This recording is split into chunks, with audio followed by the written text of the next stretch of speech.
You've seen the Starbucks logo thousands of times. A green circle, a female figure. But she isn't just a woman. She's a two-tailed siren. And in the very first version of the logo, she was completely naked. The company had to dress her 3 times over the course of 50 years. And that's not even the strangest part. The company almost named itself after a word that, when spoken aloud, sounds dangerously close to an obscene verb. And the man the whole world considers the founder of Starbucks didn't actually found the company. He joined as an ordinary employee, was rejected by his bosses, quit, and opened his own coffee shop. A few years later, he bought Starbucks itself from the very people who had rejected him. So how did a store that initially didn't even sell coffee to drink on the premises become a company with 40,000 locations around the world? Why did the real founder spend years refusing to do the very thing Starbucks is known for today? And what happened on one trip to Milan that changed everything? Let's start from the beginning. In 1971, in Seattle, Washington, 3 men from completely different professional backgrounds, English teacher Jerry Baldwin, history teacher Zev Siegel, and writer Gordon Bowker, come together to open a small shop at the famous Pike Place Market. The 3 are connected not by business calculation, but by one genuine shared passion. They are true fanatics of high-quality, freshly roasted coffee, and sincerely believe that in early 1970s America, it is practically impossible to buy decent beans. Ordinary supermarket shelves are filled mostly with cheap instant coffee in cans and pre-ground blends of questionable origin and quality, made for mass consumers rather than true coffee enthusiasts. The name for the future store comes from Herman Melville's classic novel Moby Dick. Starbuck is the first mate aboard the whaling ship Pequod, a calm, rational, and to some extent poetic character against the general madness of the hunt for the white whale. But this name was far from the only option on the table. The founders seriously considered naming the store after the ship itself, simply Pequod's. They abandoned the idea at the very last moment when one of the 3 partners said the name aloud and noticed an obvious and rather awkward problem. The word sounded almost indistinguishable from the English slang verb pee, meaning to urinate, and imagining a respectable coffee shop with such a sign right in the center of the city was simply impossible, no matter how many literary references to Melville the name carried. There is an important detail here that after half a century of the company's global expansion, very few people remember today. The original Starbucks did not actually sell ready-to-drink coffee over the counter like modern coffee shops. It was strictly a retail store, selling whole roasted coffee beans and specialized equipment for brewing at home: filters, hand grinders, Turkish coffee pots, French presses. The entire business idea was to literally teach ordinary Americans how to make genuinely good coffee at home with their own hands, rather than serve them ready-made drinks across a counter for money. The format proved successful among a small circle of coffee enthusiasts in Seattle, and the store gradually opened several additional locations around the city. But throughout the 1970s, it remained an exclusively local, niche business, with absolutely no ambitions of ever reaching a nationwide scale. Interestingly, the 3 founders considered a man named Alfred Peet to be their first truly serious mentor in the coffee business, the owner of a small but legendary coffee shop among connoisseurs, Peet's Coffee, in Berkeley, California. It was from Peet that they purchased the first batches of roasted beans for their store in Seattle, and they adopted much of his philosophy of dark roasting and careful attention to the quality of the raw beans. This seemingly minor detail of friendly mentorship would unexpectedly play an important role in Starbucks' own history a decade and a half later. It was ultimately the acquisition of the Peet's chain that would lead the original owners to decide to sell the business they had built. In 1982, a new director of marketing and retail sales joins the company, which by that point is already more than 10 years old, but remains a modest local chain of coffee bean stores. An ambitious young man named Howard Schultz, who had previously worked in sales for a kitchen equipment company. Today, much of the world mistakenly considers him the sole founder of Starbucks, even though the company was already 11 years old when he arrived, and was actually founded by three completely different men whose names modern customers have never even heard. The turning point in his career, and as it would later become clear in the history of the entire global coffee industry, comes just 1 year later in 1983 during a routine business trip to Milan for a trade exhibition.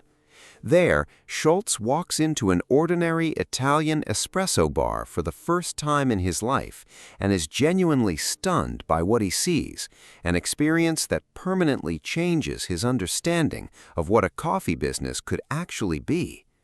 He sees not simply a place where people buy drinks, but a full-fledged daily social ritual woven into the life of the city.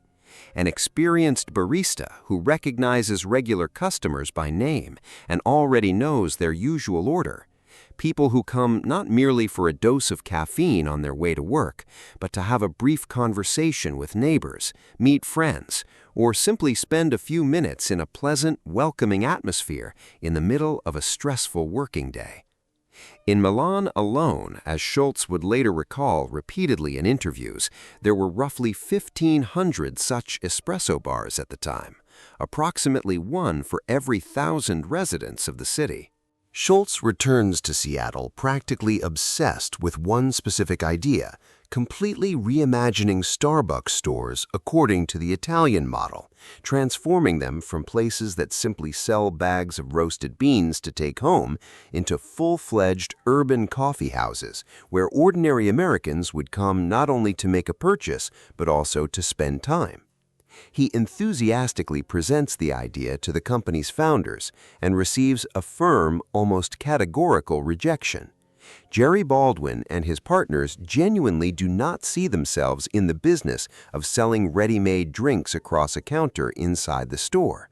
They still see Starbucks exclusively as a retailer of high-quality coffee beans for home use, and the very idea of turning their stores into something resembling Italian espresso bars seems to them like a dangerous dilution of the original philosophy and identity of the brand, the very philosophy on which the company was built in the first place. After receiving a firm rejection from the people he worked for, Schultz makes a decision that at the time looks almost recklessly risky for a salaried employee without substantial personal capital. He leaves Starbucks and in 1985 starts his own small chain of coffee shops from scratch called Il Giornale, Italian for the daily newspaper, a tribute to the very Italian atmosphere that had so impressed him in Milan. The new format closely reproduces what he had personally seen and experienced in Italy. Experienced baristas prepare real espresso directly in front of customers. Italian music plays quietly in the background, and customers are actively encouraged to stay longer rather than simply grab a drink to go and immediately leave. Il Giornale quickly gains popularity among Seattle residents, and just 2 years after its launch, the chain opens its third full location in the city. And this is where the story takes a turn that, when told today, sounds almost like a Hollywood movie about coincidence and justice. In 1987, the three original owners of Starbucks unexpectedly decide to sell the entire company in order to focus all of their energy and capital on another coffee business they had acquired in California, Peet's Coffee, which, in their own assessment, offered greater potential for growth.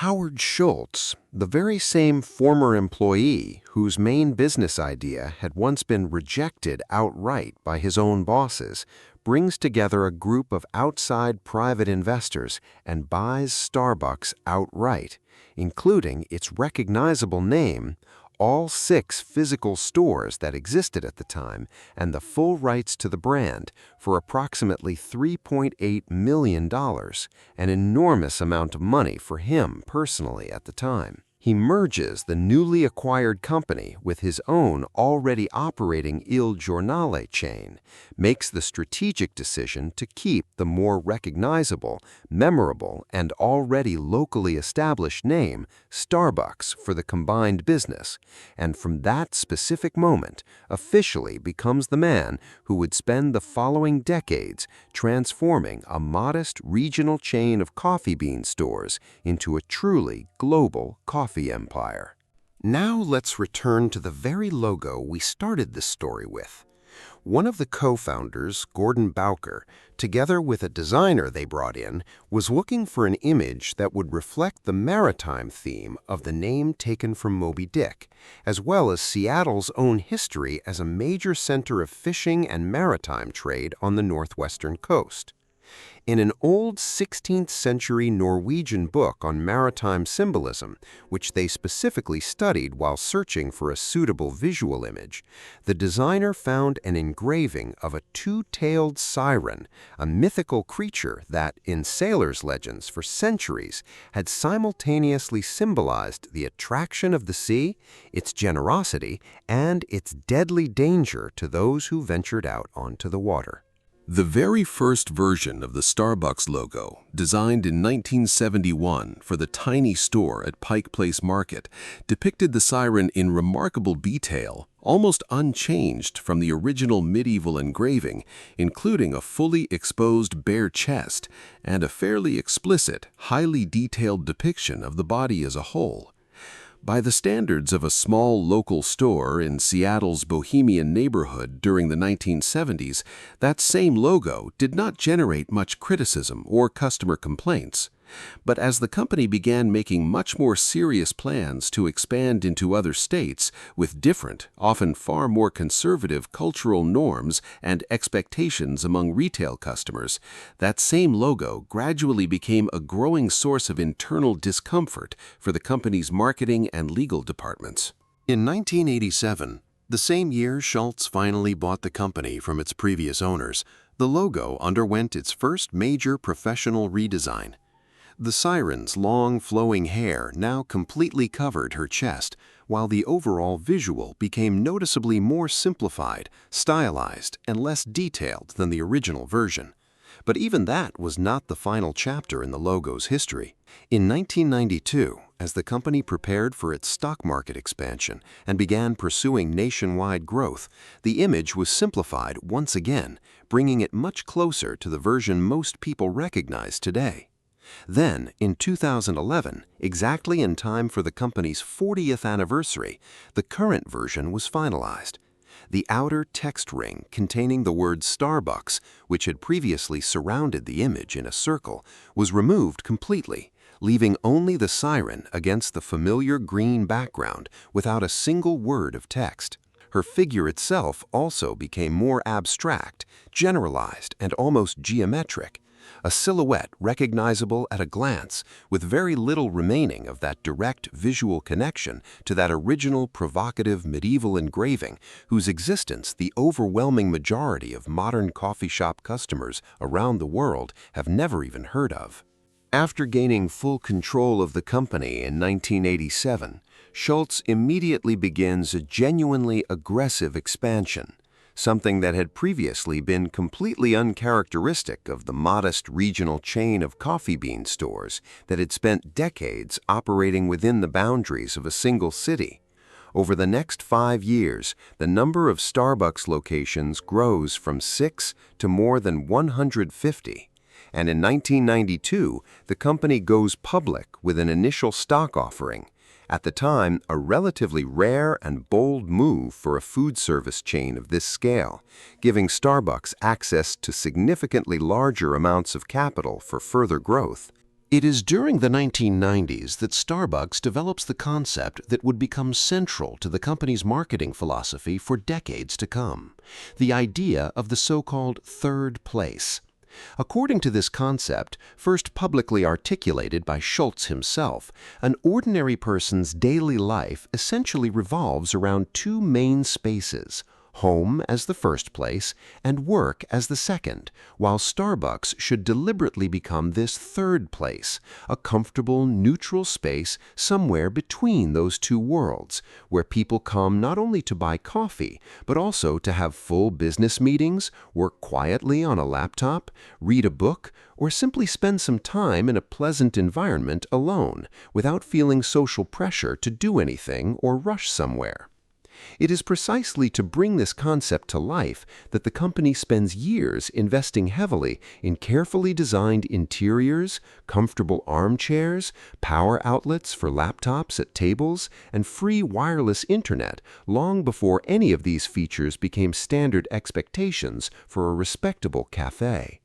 By the 2000s, the company had confidently expanded far beyond the United States, opening locations first in Japan, then in the United Kingdom, and soon across the rest of the world, including even countries with their own centuries-old coffee cultures, such as Italy itself, where Howard Schultz had originally borrowed the basic idea of the urban espresso bar during that fateful business trip to Milan.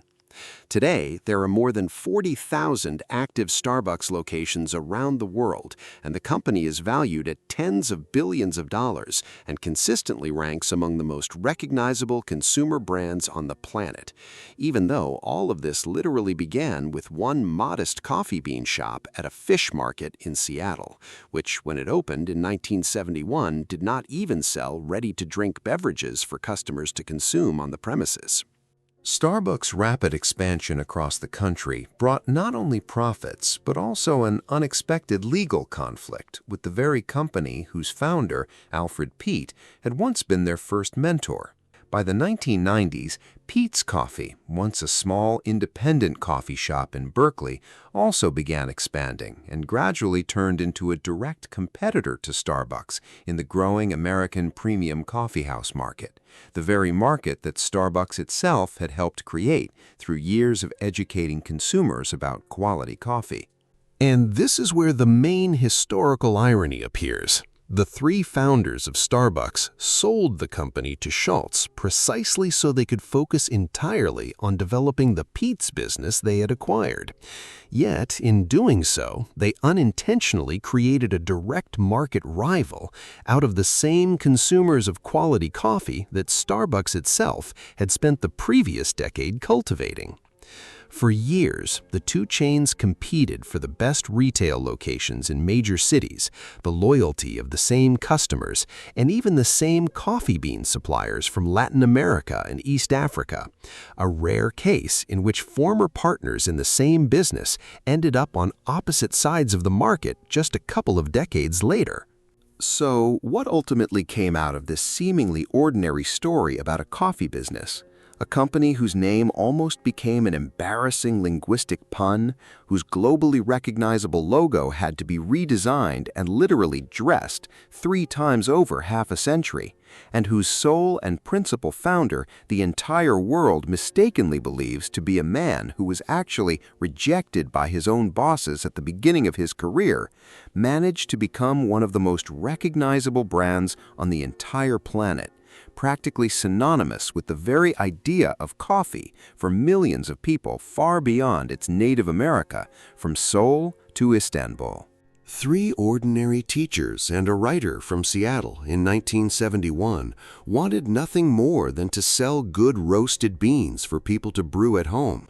They weren't even thinking about creating a ready-made coffee culture inside their own stores.